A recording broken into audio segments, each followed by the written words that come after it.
যদি খুদে যোৱাকালিৰ পৰা মোৰ তাতে বহুত ফোন আহিছে বা আজি মই এখন বিয়াত থাকোতে বহুত মানুহে মোক এটা কথা সুধিছে জুবিনে ন্যায় পাব কালি বা আজি মানে বহুতে ভাবিছে বহুত মানুহে সেইটো ভাবি আছে যে চাৰ্জশ্বিটখন দিলে মানে জুবিনে ন্যায় পাব এটা কথা ঠিক যে চাৰ্জশ্বিটখন আজি জমা হৈছে আৰক্ষীৰ কাম শেষ এতিয়া আদালতৰ কাম আৰম্ভ হ'ব আজিৰ পৰা আৰম্ভ হ'ব এতিয়া কথাটো হ'ল যে চাৰ্জশ্বিটখনত 300 মানুহ মানে হেডি কৰিছে 395 এই দাদাই কোৱাৰ নিচিনা 20 জন মানুহৰ কাৰণে গোটেই ট্ৰায়ালটো 7 বছৰ লাগিল 395 মানুহৰ ট্ৰায়াল কৰিব লাগিলে কিমান বছৰ লাগিব এটো আৰু ভাবিব নোৱাৰে ফাৰ্ষ্ট ট্ৰেক কোৰ্টত হলো এটো নহয় মোক যদি খুদে যে মোৰ প্ৰথম প্ৰতিক্ৰিয়া কি হেতু মই কম হাতীগাঁও থানাত প্ৰথম পলাশ ৰঞ্জন বৰুৱা আৰু মই যেটো কেছ কৰিছিলো এই 18/2025 আমাকে নামাতিলে এতিয়ালে মানে এই যিখনৰ আজি চাৰ্জশ্বিট দাখিল হ'ল আমাক এতিয়ালে মাতা নাই এটো এটা ফোনো অহা নাই আমাক এতিয়ালে মাতা নাই প্ৰথম দুই নম্বৰ কথাটো হ'ল যে এই 5 জনে অকল অভিযুক্ত নেকি বা 7 জন আৰু নাছিল নেকি শ্যামকানু মহন্ত বাকি যিকেজন আছে সেইকেজনৰ বাদে ইয়াত থকা মানুহ কেজন নাছিল নেকি অভিযুক্ত তেওঁলোকক কিয় এৰেষ্ট কৰা তেওঁলোকতো ভাৰতীয় নাগৰিক আছিল তেওঁলোক ভাৰতীয় নাগৰিক আছিল তাৰে এজনক বাদ দি বাকিখিনি ভাৰতীয় নাগৰিক তেওঁলোকক আচলতে পাছপোৰ্ট কেনসেল কৰিব পাৰিলে বহুত কিবা কি কৰিব পাৰিলে কিন্তু তেওঁলোকক তদন্ত আউটালে আনিছে এদিন ভিআইপি নিচিনাকৈ আনিছে আৰু থৈ আহিছে এটো বেলেগ কথা কিন্তু তেওঁলোকক কিয় এৰেষ্ট কৰা নহল ফুটপুছ কৰা নহল ভালকৈ এটো এটা কথা থাকি গল দ্বিতীয় কথাটো হ'ল আপোনাৰ মোক যদি খুদে মই এটা কথাই কম আমি আশাবাদী আমি আশা কৰিছো কিবা এটা থাকিব নিশ্চয় চাৰ্জশ্বিটখনত বাকি যি কৰে গুৱাহাটী উচ্চ ন্যায়ালয়ত আমাৰ পিএলটো আছেই 17 তাৰিখে তাৰ শুনানি আছে বাকি যি কৰে আমি আমাৰ আদালতত আমি আমাৰ পিএলটোৰ মতে আমি যাম হয় শান্তনু বৰঠাকুৰ ডাঙৰীয়া আজিৰ দিনটোৱে জুবিনৰ ন্যায়ৰ বাবে ৰৈ থকা লাখ লাখ অনুৰাগীক আচলতে কি দিলে মই আৰম্ভণিতে অপেনিং ৰিমাৰ্ক কৰিছো চাৰ্জশ্বিটখনত কি আছে অভিযোগনামাখনত কি আছে হেতু নচোৱাকে এটা মন্তব্য কৰাটো কঠিন কিন্তু যদি হসাকে চাৰ্জশ্বিটখনে তেওঁলোকৰ এটা মানে কোনো ধৰণৰ সুৰুঙা নথকা এটা অনুসন্ধান যদি কৰি তেওঁলোকে এখন চাৰ্জশ্বিট দিছে তেতিয়াহলে মই ভাবো যে হেতু জুবিন গাৰ্গৰ ন্যায় প্ৰাপ্তিৰ ক্ষেত্ৰত হেতু এটা খোজ হ'ব পাৰে কিন্তু হেতু নিৰ্ভৰ কৰিব যে আপোনাৰ চাৰ্জশ্বিটখনত হসাকে সকলো পানী নখৰকাকে এটা তদন্ত চলিছিল নে নাই সেই তদন্ত সকলো যিবিলাক মানুহক সাঙুৰি ল'ব লাগিছিল সেই মানুহক সাঙুৰি ল'লে নাই এনে ধৰক এটা মই সৰু এটা উদাহৰণ দি পেলাই কথাটো তেখেতৰ মই কথাটোৰ আদ ধৰিয়ে কম শৰ্মা ডাঙৰীয়া যেটো ক'লে ধৰক কনস্পিৰেসি এটা হৈছিল কনস্পিৰেসিটো এজন মানুহক দিল্লীৰ সিংগাপুৰলৈ লৈ যোৱা হৈছিল সিংগাপুৰলৈ লৈ যোৱাৰ পিছত তাত এদিন থকাৰ পিছত তেওঁক এখন ইয়টলৈ অনা হৈছিল এই ইয়টৰ পৰা তেওঁ পানীত নামিলে লাইফ জেকেট নোহোৱাকে তাত আমি দেখিলো কি হল কেনেকুৱা হল এতিয়া এই যেটো কনস্পিৰেসি এই যেটো ষড়যন্ত্ৰ এই ষড়যন্ত্ৰটো যিজন মানুহে ইয়টখন বুক কৰিছিল যিজন মানুহে ইয়টখন লৈ গৈছিল ইয়টত যিজন মানুহ আছিল তেওঁলোক সেই ষড়যন্ত্ৰৰ অংশীদাৰ হ'ব কাৰণ তেওঁক ইয়টখনেৰেহে লৈ গৈছে সাগৰলে অৰ্থাৎ সেই কথাটো যে তেওঁলোকক যে অভিযুক্ত নকৰিলে কাকো তেওঁলোকক এদিন আনি পেলাই আপোনাৰ ফুটপুছ কৰি আকৌ পঠিয়াই দিয়া হল এই ধৰণৰ যিবিলাক কথা সেইবিলাক প্ৰশ্ন মানুহৰ মনত কিন্তু ৰৈ যাব সেইকাৰণে মই ভাবো যে যেতিয়ালৈকে আমি অন্তত এইখন নাচাম এই চাৰ্জশ্বিটখন অভিযোগনামাখন সম্পূৰ্ণৰূপে নপঢ়িম তেতিয়ালৈকে ইয়াত কি আছে এইখনৰ ওপৰত মন্তব্য দিয়াটো কঠিন কিন্তু যদি পানী নখৰকা তদন্ত হৈছে তেতিয়াহলে মই ভাবো যে এইটো ন্যায় প্ৰাপ্তিৰ ক্ষেত্ৰত এটা খোজ হ'ব পাৰে মানস ৰবিন মই আপোনাৰ ওচৰলৈ আহিছো আজি আপোনালোকে বা আমি জুবিনৰ লাখ লাখ অনুৰাগীয়ে ৰৈ থকা যিখন চাৰ্জশ্বিট আৰু মুখ্যমন্ত্ৰীয়ে কৈছিল যে এখন পানী নখৰকা চাৰ্জশ্বিট দিম জুবিন গাৰ্গক ন্যায় দিম আজিও মুখ্যমন্ত্ৰীয়ে দাবী কৰিছে যে ন্যায় দিয়া হ'ব মুখ্যমন্ত্ৰীক আৰু সিংগাপুৰৰ পৰা লাভ কৰা তথ্য প্ৰমাণ যদি আমাৰ আদালতে মানিও নলয় আমি চাৰ্জশ্বিটখন ইমান নিকপকপীয়াকৈ ইমান পানী নখৰকাকৈ প্ৰস্তুত কৰিছো যে ইয়াৰ এভিডেন্সেৰে আমি দোষীক শাস্তি দিব পাৰিম এতিয়া মোৰ আপোনাৰ প্ৰতি পোনপটীয়া প্ৰশ্নটো হ'ল সামগ্ৰিকভাৱে আজি পৰিৱেশটো কি দেখিলে এই চাৰ্জশ্বিটখন দিয়াৰ দিনটোত আপোনাৰ কি অনুভৱ জুবিন গাৰ্গে ন্যায় পাবনে নাই বা যি 7 জনক অভিযুক্ত কৰা হল যি ধৰণৰ ধাৰা প্ৰয়োগ কৰা হল মই আপোনাৰ পৰা প্ৰতিক্ৰিয়া বিচাৰিছো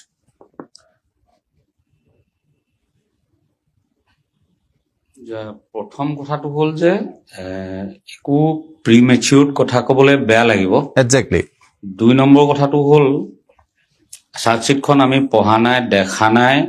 গতিকে যি খবৰ পাইছো সংবাদ মাধ্যমৰ জৰিয়তে পাইছো বা SIT যিজন মুৰব্বী তেখেতৰ মুখেৰে শুনিছো। গতিকে এতিয়া আমি সকলোৱে অপেক্ষা কৰিব লাগিব এইটো আমাৰ মহামান্য ন্যায়ালয়ে কি ৰায়দান দিয়ে সেইটো কাৰণে।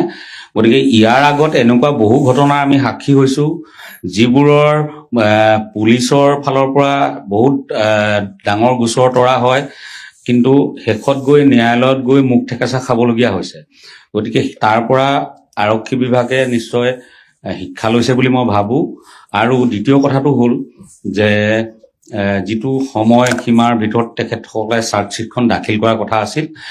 সেই সময়সীমাৰ ভিতৰত দাখিল কৰাৰ কাৰণে ধন্যবাদো জ্ঞাপন কৰিছো। কিন্তু তাত যদি কিবা লেকুনা থাকি গৈছে, কিবা যদি ত্ৰুটি থাকি গৈছে, তেওঁলোকে, মই কালি কেইবাগৰাকীও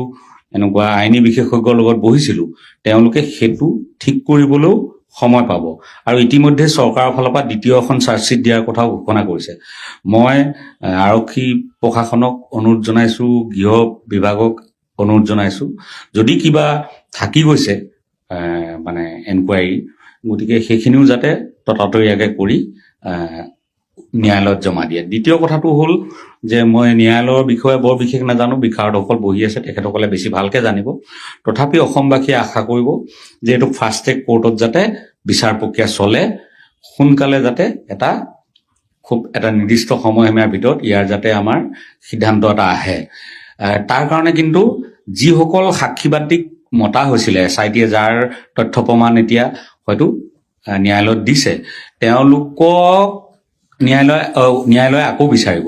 গতিকে সেইচোৱা সময়ত যাতে কোনে দহুবন কাটি কৰি হলেও সকলো যাতে উপস্থিত থাকে, সেইটো আমাৰ জুবিনদাৰ মানে গোটেই ঘটনাটোৰ ন্যায় পোৱাৰ ক্ষেত্ৰত অন্যতম এটা প্ৰধান কাৰণ হ'ব। কাৰণ তেতিয়া নহলে দেৰি হৈ যাব, আমুক আজি আহিব নোৱাৰিলে আকৌ এটা ডেট এনেকে পিছুৱাই গৈ থাকিব। গতিকে সকলোকে মই কাতৰভাৱে অনুৰোধ জনাইছো, যিসকলক মাতিছিলে বা ন্যায়ালয়ে ভৱিষ্যতৰ দিনত মাতিব, তেওঁলোক যাতে সেই দিনটোত আহে। আৰু আমি জুবিন গাৰ্গৰ লগত যদি প্ৰকৃততে কিবা ঘটিছিলে, তেখেতৰ যদি ন্যায় দিব নোৱাৰো, আমি গোটেই জীৱনটোত নিজক কি বুলি ক'ব পাৰিম বাৰু? মই পুলিচ যদি হওঁ, মই উকিল যদি হওঁ, মই ন্যায়ালয়ৰ যদি মানুহ হওঁ, মই যদি সাক্ষী হওঁ, আমি প্ৰত্যেকেইটো নিজক এটা উত্তৰ দিব লাগিব ন এদিন। গতিকে আমি ভাবো সকলোৱে আন্তৰিকতাৰে আগবাঢ়িছে আৰু গোটেই প্ৰক্ৰিয়া আন্তৰিকভাৱে আগবাঢ়ি যাব। প্ৰকৃততে যদি কোনোবা দোষী আছিল, দোষীয়ে যাতে কোনো কাৰণত হাৰি যাব নোৱাৰে, তাৰ কাৰণে এখন চাৰ্জশ্বিট লাগিছিল। আজি চাৰ্জশ্বিট আহিলে, কিন্তু তাত যদি কিবা লেকুনা থাকি গৈছে আৰু শুদ্ধ কৰক, আকৌ এবাৰ দিয়ক দৰকাৰ হলে চাৰ্জশ্বিট। আৰু ন্যায়ালয়ত আমাৰ যিসকল অধিবক্তাই অংশগ্ৰহণ কৰিব জুবিনদাৰ হৈ, তেওঁলোকেও একদম পুৰা দৃঢ় হৈ যুঁজিব লাগিব যাতে তেখেতে ন্যায় পায়। মানস ৰবীন, আপোনাৰ সুকীয়া বেলেগ ব্যস্ততা আছে, মই গম পাইছো। আপুনি বেলেগ এফালে যাব লাগিব। মই আচলতে বলপূৰ্বক আমি আপোনাক বহুৱাৰ দৰে হৈছে। মই আপোনাক এটা প্ৰশ্ন মাত্ৰ সুধি মই আপোনাক বিদায় দিম। কথাটো হৈছে, এতিয়া আমি অধিবক্তা সমাজৰ পৰা বা আইনজ্ঞসকলৰ সৈতে কথা পাতি যিটো কথা গম পাইছো, 12,000 পৃষ্ঠাৰ এখন চাৰ্জশ্বিট, 395 গৰাকী সাক্ষী, গোটেই প্ৰক্ৰিয়াটো যথেষ্ট দীঘলীয়া হোৱাৰ থল আছে। এই প্ৰক্ৰিয়াটো মানে কেনেকৈ খৰতকীয়া কৰিব পাৰি, এই ক্ষেত্ৰত চৰকাৰৰ প্ৰতি আপোনাৰ বিশেষ আহ্বান থাকিব নেকি? কাৰণ জুবিন গাৰ্গৰ ন্যায় প্ৰাপ্তিৰ বাবে আমি অন্ততঃ 20 বছৰ, 15 বছৰ, 10 বছৰ অপেক্ষা কৰাৰ পক্ষপাতী নহয়।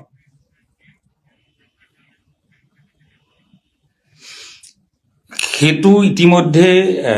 আমাৰ ফালৰ পৰা ৰখা হৈছিলে আৰু চৰকাৰৰ ফালৰ পৰা কোৱা হৈছে যে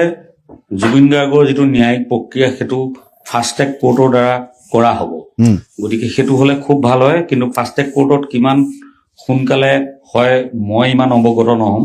কিন্তু মই এইটোৱে আহ্বান জনাম যে ফাষ্ট ট্ৰেক কোৰ্টেই আছে একমাত্ৰ ব্যৱস্থা। গতিকে ফাষ্ট ট্ৰেক কোৰ্টৰ জৰিয়তে হওক। দ্বিতীয় আহ্বানটো হ'ব, যিসকল সাক্ষীবাদী আছে তেওঁলোক নিশ্চিতভাৱে, যিহেতু ঘটনাৰ কাৰণে SIT মাতিছে, জুবিন গাৰ্গ ডাঙৰীয়াক এবাৰ নহয় এবাৰ লগ পোৱা মানুহ, প্ৰত্যেকে যাতে নিৰ্দিষ্ট দিনটোত ন্যায়ালয়ে যিদিনাই মাতে, যিটো সময়তে মাতে, সেই সময়তে যাতে আহি উপস্থিত হয়। এইটো দুয়োটা পক্ষৰ প্ৰতি মোৰ আহ্বান। ধন্যবাদ জনাইছো মানৱ ৰবীন ডাঙৰীয়া, আপোনাৰ সুকীয়া ব্যস্ততা আছে। মই আপোনাক এই মুহূৰ্তত মোৰ অনুষ্ঠানৰ পৰা বিদায় দিব বিচাৰিছো। মই ভূঞা ডাঙৰীয়া, মই পুনৰ আপোনাৰ ওচৰলৈকে আহিছো। দুজনকৈ অধিবক্তা আছে আৰু আমাৰ অভিজিত শৰ্মা ডাঙৰীয়া বিভিন্ন ধৰণৰ ন্যায়িক প্ৰসংগ, আইনী যুঁজৰ সৈতে তেওঁ জড়িত থাকে। মই এতিয়া আপোনাৰ পৰা এটা কথা জানিব বিচাৰিম, সিদ্ধাৰ্থ শৰ্মাৰ বিৰুদ্ধে BNSৰ 3 subsection 6 subsection 7-8 প্ৰয়োগ কৰা হৈছে, ক্ৰিমিনেল কনস্পিৰেচি আহিছে, মাৰ্ডাৰৰ প্ৰসংগ আহিছে, CBTৰ ধাৰা আছে। ইয়াৰ অৰ্থ কি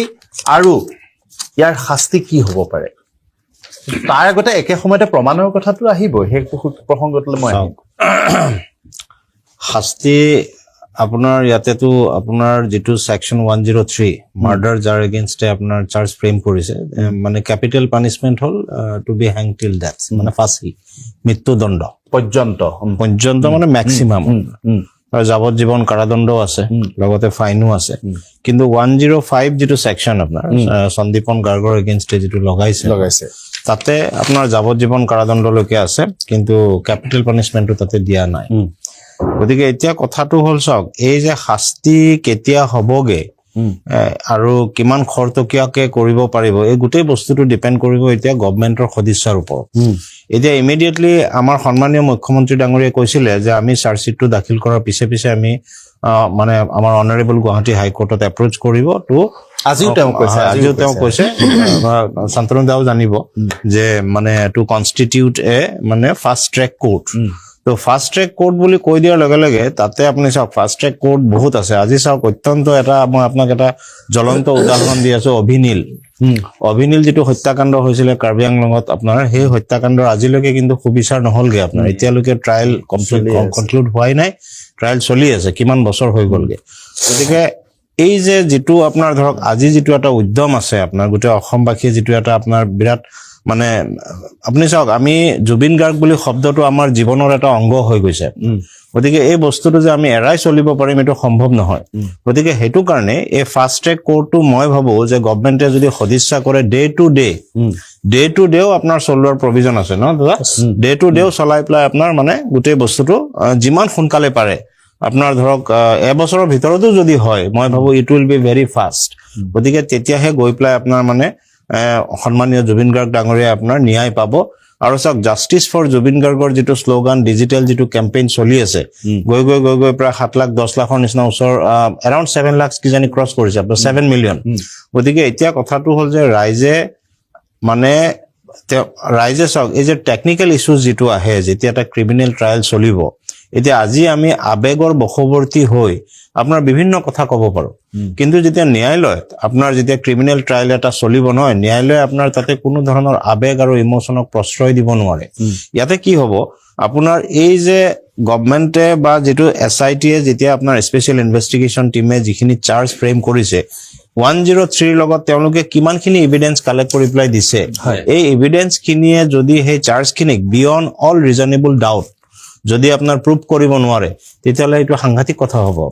গতিকে চাওক, চাৰ্জশ্বিটখন এতিয়ালৈকে আজি আমি দেখা নাই, পঢ়া নাই, বা গতিকে এটা প্ৰি মেচিয়ৰ ষ্টেটমেণ্ট যেনেকে শান্তনু দাই কৈছে যে pre mature statement is dangerous. গতিকে আমাৰ SITৰ ওপৰত আমাৰ কনফিডেন্স আছে যে তেওঁলোকে নিশ্চয় আপোনাৰ মানে পানী নখকৰকা আপোনাৰ ৱাটাৰ টাইট চাৰ্জশ্বিট এখন দিছে তাতে। কিন্তু ইয়াতে কিছু লেকুনা আপোনাৰ চাওক, আমাৰ এইটো ৰাইজৰ মনত সদায় এটা প্ৰশ্ন আজিও থাকি যাব যে এই যে ইয়টখন আপোনাৰ ইয়ট পাৰ্টিটো, কাৰণ চাওক গোটেই ঘটনাটো যদি আমি এই যে আপোনালোকৰ এই যিটো ভিডিঅ' আহি আছে, এই জুবিন গাৰ্গ ডাঙৰীয়াৰ মৃত্যু আপোনাৰ ইয়াতে হৈছে, যিটো পানীত যিটো বকাই পেলাই তেওঁ যিটো চিটুৱেশ্যন হৈছিলে। গতিকে ইয়াতে এই যে ইয়টত যিসকল মানুহ আছিলে তেওঁলোকৰ ছেকশ্যন 3 subsection 5ৰ আণ্ডাৰত আপোনাৰ কমন ইণ্টেনশ্যনত আহিব লাগিছিলে আপোনাৰ এজ এন একিউজড, কিন্তু তেওঁলোকক আপোনাৰ এই চাৰ্জশ্বিটত অকল 7জনকহে আপোনাৰ দোষী সাব্যস্ত কৰিছে, কিন্তু তেওঁলোকক এই চাৰ্জশ্বিটত ইনক্লুড কৰা নাই। তাৰ মানে এইটো নহয় যে তেওঁলোক আজি খাৰিজ হৈছে। যেতিয়া ক্ৰিমিনেল ট্ৰায়েল চলিব নহয়, আপোনাৰ মহামান্য ন্যায়ালয়ৰ ইমানখিনি পাৱাৰ আছে, যেতিয়া দেখিব যে এওঁলোকৰো ইনভলভমেণ্ট তাতে আছে, কোৰ্টে এওঁলোকক এজ এন একিউজড হিচাপে ইনক্লুড কৰা পাৱাৰ কোৰ্টৰ আছে। গতিকে তেওঁলোকে আজি ইমান মানে সুখী হোৱাৰ প্ৰয়োজন হোৱা নাই। গতিকে এইটো এটা কথা আৰু ছেকেণ্ডলি আপুনি চাওক আইনত এইটো প্ৰভিজন আছে যে ফাৰ্দাৰ ইনভেষ্টিগেশ্যনো ডাইৰেক্ট কৰিব পাৰে কোৰ্টে ক'বাত যদি কিবা কাৰণত কিবা লেকুনা থাকি গৈছে কোৰ্টৰ যদি দৃষ্টিগোচৰ হয় তেতিয়াহ'লে কোৰ্টে ফাৰ্দাৰ ইনভেষ্টিগেশ্যনো ডাইৰেক্ট কৰিব পাৰে বা আৰু এটা মানে মই চাওক এজ এ আইনৰ ছাত্ৰ হিচাপে ইয়াতকে মোৰ জ্যেষ্ঠ আইনজ্ঞ বহি আছে তথাপি মই এটা কথা ক'ব পাৰো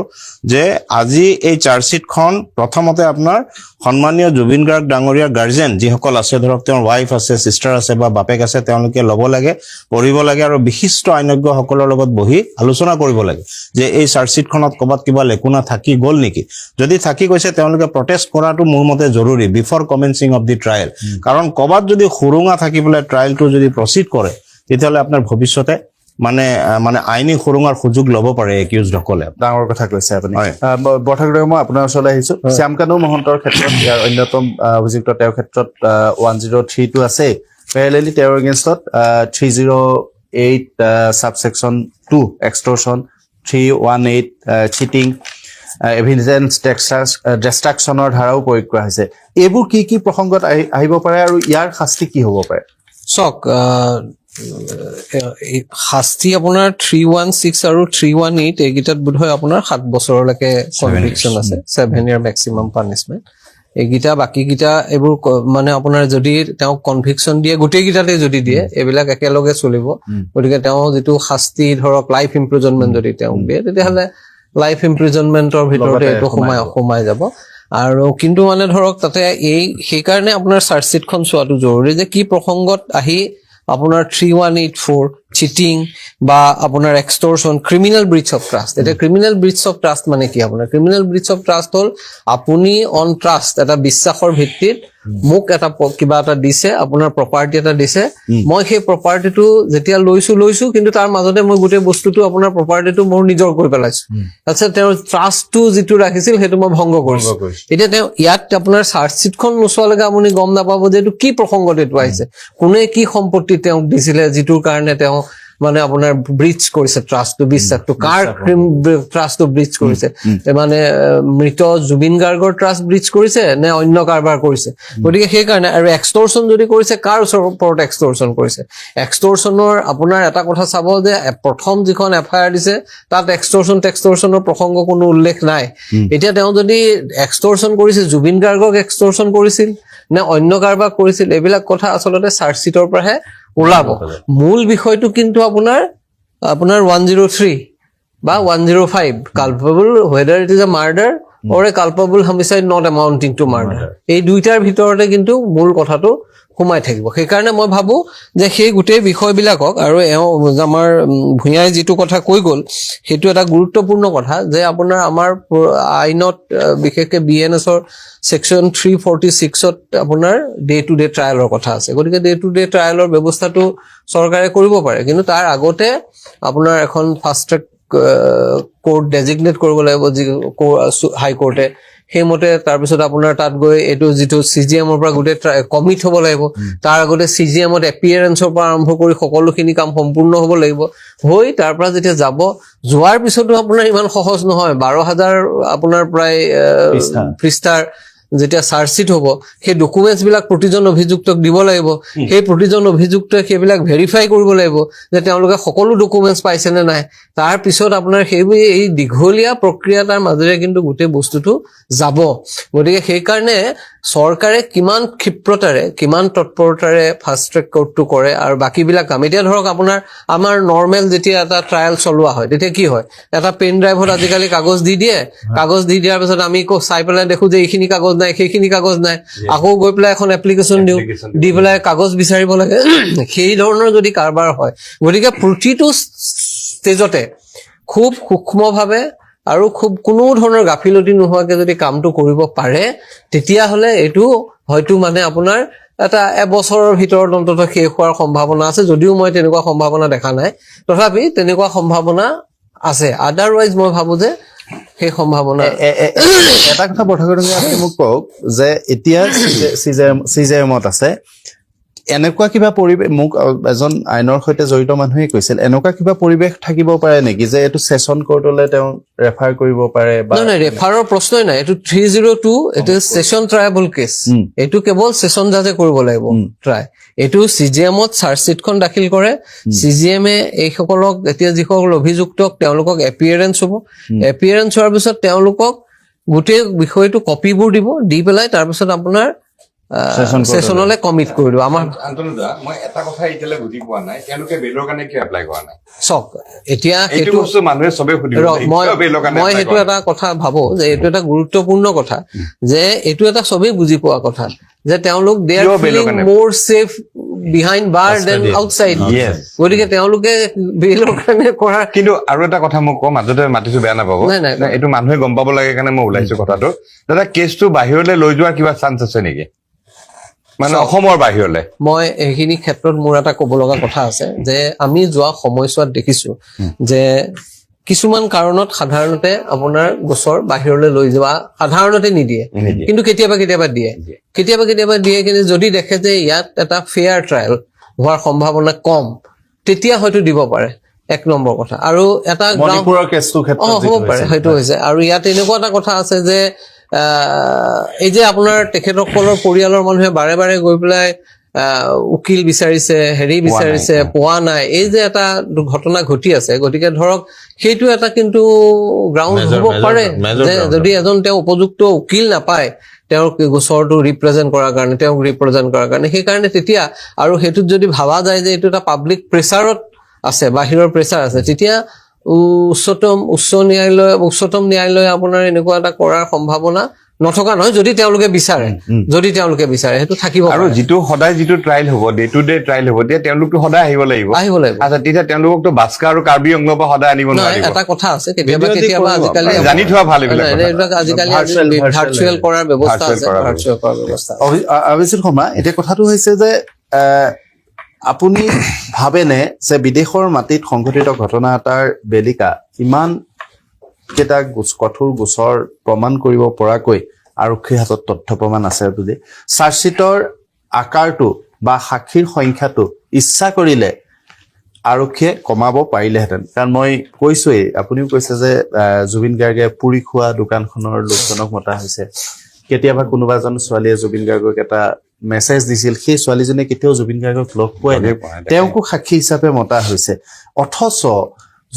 সিদ্ধাৰ্থ শৰ্মাৰ সৈতে ব্যৱসায়িক সম্পৰ্ক থকা LP খোলা বিজেপিৰ নেতাকো নামাতিলে যিধৰণে আপোনালোকে কেছটো দিছিলে আপোনালোককো নামাতিলে ইয়াৰ অৰ্থ কি মোক যদি সোধে আপুনি মুখ্যমন্ত্ৰী ডাঙৰীয়াই এটা ডাঙৰ কথা কৈছিলে যে জুবিনক হত্যাৰ পৰিকল্পনা কৰিছিলে কোভিডৰ আগত কোভিডৰ সময়ৰ পৰা তেওঁ পৰিকল্পনা কৰিছে এতিয়া সপোন LLP বুলি এটা অনুষ্ঠান 2021 চনত আৰম্ভ কৰিছিলে এইটো হল মটৰ পাৰ্টছ ৰিপেয়াৰিঙৰ কাম কৰিব গ্ৰছাৰী গুডছ যে জুবিনৰ মটৰ পাৰ্টছৰ লগত কি সম্পৰ্ক বুজি নাপালো ইয়াতে কিন্তু কেইজনমান মানুহৰ আমি নাম ল'ব লাগিব এজন সিদ্ধাংকু অংকুৰ বৰুৱা বিজেপিৰ ডাঙৰ নেতা তেওঁ তাৰপিছত এটা শ্যামন্তক গৌতম ফিল্ম প্ৰডিউচাৰ এটা শান্তনু বৰুৱা এওঁলোকক ফুটপুচ কৰিব মাতিছে নে মতা নাই শ্যামন্তক গৌতমক বাৰু মাতিছে বাকী কেইজনক সেইটো ৰৈ বিনালে ক্ষেত্ৰত মাতিছে নে মাতা নাই এইটো কথা মই জানিব বিচাৰিছো যদি মাতা নাই কিয় মতা নাই নে ইয়াৰ পিছৰ চাৰ্জশ্বিটখনত তেওঁলোকক মাতি কিবা তথ্য জমা দিব প্ৰথম ছেকেণ্ড কথাটো হ'ল অভিমন্যু তালুকদাৰ প্ৰেচিডেণ্ট আছাম এছ'চিয়েশ্যন আৰু PR মেনেজাৰ অনুজ বৰুৱা তেওঁলোকক কিয় এৰেষ্ট কৰা হোৱা নাই এতিয়ালৈ দুলু আহমেদে এটা কেছ কৰিছে দুলু আহমেদ ডাঙৰীয়া এটা কেছ কৰিছে সেইটোত বাৰু সকলো সোমাব এতিয়া শান্তনু দাকক সুধিছো আমি গোটেই কেইজনে এটা কথা মোক ক্লিয়াৰলি কওকচোন ইয়াছখন বুকিংটো শ্যামকানু মহন্ত কৰা নাই ইয়াছখনত শ্যামকানু মহন্ত নাই শ্যামকানু মহন্ত অকল লৈহে গৈছিলে তাকো 3টা গান গাবলৈ লৈ গৈছিলে ভূপেন হাজৰিকাৰ এইবোৰ স্মৃতিত 3টা গান গাবলৈ লৈ গৈছিলে বাকি সিকিউৰিটিৰ পৰা আৰম্ভ কৰি সেইখিনি হেৰিয়ে দিব ছিংগাপুৰে দিব AI দিব মানে কি বুলি কয় এইটো হাই কমিছনে দিব তে বাকি কেইজনক যে এৰি দিলে যিকেইজন লগত আছিলে যিজন লগত নাই শ্যামকানু মহন্ত তেওঁক এৰেষ্ট কৰি এইবিলাক ধাৰা কিয় জাপি দিয়া হ'ল কক মোক এই কথাটো বুজাই দিয়ক না কোনবাই কিয় জাপি দিয়া হ'ল য'ত বাকি কেইজন এৰি দিলে এতিয়া কথাটো হ'ল যে এনেকে বস্তুবিলাক নহয়, বস্তুবিলাক হ'ব লাগিব যে চাৰ্জশ্বিটখন দিছে আমি 90 দিনত দিব লাগে, 82 দিনত দিছে, থেংক ইউ, আপোনালোকক ধন্যবাদ দিছে। কিন্তু এই যে মানুহ পাৰ্টি এটা এটা মানুহ চিলেক্ট কৰি কৰি যে আপোনালোকে এৰি দি আছে, কিয় এৰি দি আছে, কিয় তেওঁলোকক তদন্তৰ আওতালৈ অনা হোৱা নাই? বিশেষকৈ অভিমন্যু তালুকদাৰ, অনুজ বৰুৱা, তেওঁলোক আহিবই লাগিব তদন্তৰ আওতাত। তেওঁলোক আচলতে মানুহ এৰেষ্ট হ'ব লাগিছিলে। ইয়াত থকা প্ৰত্যেকজন মানুহ প্ৰথম এৰেষ্ট হ'বলৈ। দাদাই কৈছে যে পিছত ন্যায়ালয়ে বিচাৰিলে তেওঁলোকক মাতিব, বিচাৰিলেহে মাতিব, যদি নিবিচাৰে তেওঁলোক বাচি যাব। এতিয়া মই ভাবো যে চাৰ্জশ্বিটখন চোৱাৰ পিছত আমি নতুনকৈ আকৌ আৰম্ভ কৰিব লাগিব। আৰু দাদা জানে আমাৰ এটা PIL চলি আছে হাইকোৰ্টত, আৰু আমি বিচাৰিম যে এই সপোন LLP পৰা যিখিনি অভিমন্যু তালুকদাৰ, PR সেই অনুজ বৰুৱা, এই প্ৰত্যেকবিলাককে আমি হাইকোৰ্টৰ তদন্তৰ আওতালৈ আনিব লাগিব। এই বাতৰিটো যদি সঁচা হয় ND24ত প্ৰকাশিত, তেতিয়াহ'লে ইয়তখনত থকা প্ৰত্যেকগৰাকী লোক গ্ৰেপ্তাৰ হ'ব লাগে। ইয়ত পাৰ্টি বুকিং কৰা সেই তন্ময় ফুকন, লগতে পৰীক্ষিত শৰ্মা, অভিমন্যু তালুকদাৰ আৰু কিবা কিবি আছে নহয়, সকলোবিলাক ৱাজেদ নে কি কোনোবা এজন আছে, সকলোবিলাক গ্ৰেপ্তাৰ হ'ব লাগে। কিয়নো 75 মিনিট সময় কেনেকৈ চিকিৎসা নোপোৱাকৈ পৰি থাকিল, কাৰ গাফিলতি? সেই ইয়তখনত কেৱল অমৃত প্ৰভা নাছিল, শেখৰ জ্যোতি নাছিল, সেই ইয়তখনত কেৱল সিদ্ধাৰ্থ নাছিল। ইয়তখনত বুকিং কোনে কৰিছিল? মানে এইটো এটা ডাঙৰ পৰিকল্পনা আছিল নেকি? ডাঙৰ ষড়যন্ত্ৰ আছিল নেকি? কাৰোবাক এই ষড়যন্ত্ৰৰ পৰা বচাব খোজা হৈছে নেকি? এইবিলাক প্ৰশ্ন ND24ৰ এই বাতৰিটোৱে কিন্তু ৰহস্যঘন কৰি তুলিছে। প্ৰশ্ন কৰিবই, সকলোৱে কৰিব। অথচ গৃহ বিভাগৰ অনুমতি নোপোৱাৰ বাবে জুবিন গাৰ্গৰ দুগৰাকীকৈ যি দেহৰক্ষী আছে, সেই দুগৰাকী দেহৰক্ষীক গ্ৰেপ্তাৰ কৰা হ'ল। কিন্তু প্ৰভাৱশালী হোৱাৰ বাবেই, ছিংগাপুৰত থকা শিক্ষিত বুদ্ধিমত্তা সম্পন্ন অসমীয়া হোৱাৰ বাবেই গ্ৰেপ্তাৰ নহ'ল ইয়ত পাৰ্টিত থকা সেইসকল লোক। কোন কোন আছিল? প্ৰথমেতো 17-18জন থকা বুলি কৈছিল মুখ্যমন্ত্ৰীয়ে, তাৰপিছত 11জন কেনেকৈ হৈ গ'ল? কোন কোন আছিল প্ৰকৃততে? কোনে 75 মিনিট সময় এনেকৈ পেলাই থৈছিল জুবিন গাৰ্গক চিকিৎসা নকৰাকৈ? ৱাই? কিহৰ কাৰণে মেডিকেল টিম পঠিওৱা নহ'ল? কেৱল যে শ্যাম কানুৰ নামটো ইয়াত লিখিছে, শ্যাম কানুৱে কি মেডিকেল কৰিব দিয়া নাছিল? তাত থকা এই শিক্ষিত বুদ্ধিমত্তা সম্পন্ন এজনৰ মাথাত নেখেলালে? ছিংগাপুৰখন তেওঁলোকে কি চিনি নাপায়? এখনো চিকিৎসালয়, এজন ডক্তৰ কি তেওঁলোকে চিনি নাপায়? কি মানে কাক ৰক্ষণাবেক্ষণ দিবলৈ বিচৰা হৈছে? উত্তৰ সকলোকে লাগে। জনগণে উচুপিছে জুবিন দাক হেৰুৱাই, ইমান দিনে কিয় বাৰু ন্যায় পোৱা নাই? জনগণে উচুপিছে জুবিন দাক হেৰুৱাই, ইমান দিনে কিয় বাৰু ন্যায় পোৱা নাই? জুবিন দা নোহোৱা আজি বহুদিনেই হ'ল, ছিংগাপুৰৰ ঘটনাটো এন্ধাৰতে ৰ'ল। বহুতৰে ভেকু ভাওনা বহু বাঢ়ি গ'ল, আচল উদ্দেশ্যটো যেন কৰবাতে ৰ'ল। কিমান দিনলৈ নিব ন্যায় চোৰ চৰাই, নাপাব নে কি ন্যায় প্ৰাণৰ জুবিন দাই? জনগণে উচুপিছে জুবিন দাক হেৰুৱাই, ইমান দিনে কিয় বাৰু ন্যায় পোৱা নাই? জনগণে উচুপিছে জুবিন দাক হেৰুৱাই, ইমান দিনে কিয় বাৰু ন্যায় পোৱা নাই? জুবিন ক্ষেত্ৰত প্ৰয়োগ হ'লগৈ জনগণৰ বাধা, কোনোৱে ঢালিছে মদ, কোনোৱে ঢালে চাধা। কোনেনো কৰিছে এই ঘৃণনীয় কাম? নকৰিব তেনে কাম, নকৰিব বদনাম। আমাৰ প্ৰাণৰ জুবিন দা আছিল ভগৱান, জুবিন দালৈ যাচিছো শতকোটি প্ৰণাম। জনগণে উচুপিছে জুবিন দাক হেৰুৱাই, ইমান দিনে কিয় বাৰু ন্যায় পোৱা নাই? জনগণে উচুপিছে জুবিন দাক হেৰুৱাই, ইমান দিনে কিয় বাৰু ন্যায় পোৱা নাই অসমীয়াৰ আবেগৰ কি একো মূল্য নাই সকলোৱে কান্দি পৰি আজি নিৰূপায় কেতিয়ালৈ পাব বাৰু জুবিন দায়ে ন্যায় জনগণে হুঁচুপিছে জুবিন দাক হেৰুৱাই ইমান দিনে কিয় বাৰু ন্যায় পোৱা নাই